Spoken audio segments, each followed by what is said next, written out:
It's like sometimes when you get money or when you got sufficient amounts of money, you living pretty good. You forget that you are not in survival mode. You think about bills. You think about, oh, I got to pay this bill, or I got to get something done to my car, or I got to plan for this event. And then you realize you got more than enough money. You got sufficient money. The reason you do those things and the reason you act like that is because you had hard times where you couldn't survive.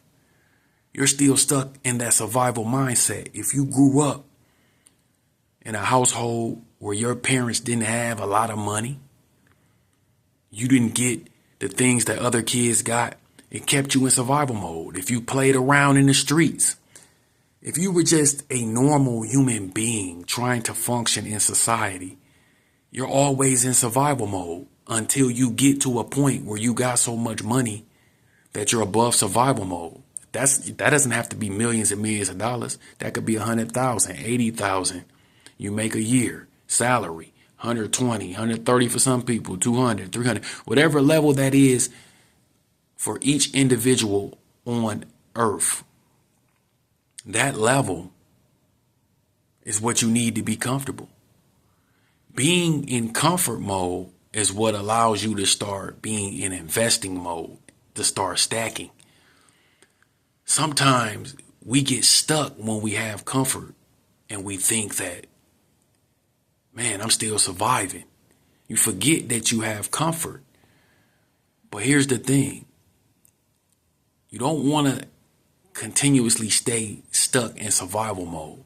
You want to enjoy comfort, but use comfort to take yourself to investing mode. You should not be looking back when you're in comfort mode at surviving and thinking about survival because you're in comfort.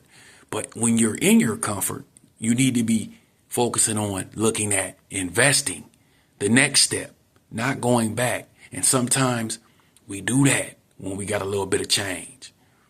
You know, we think, oh man, I can't do that. I did it the other day. I was like, man, I'm going to afford to repair on this car. Then I just realized I got this money over here, this money over there, this money. That comes from my old survival issues and old survival days where I didn't have nothing. I had no money coming in. I didn't know where my next meal was coming from, where my next dime was coming from. I think we all experienced that.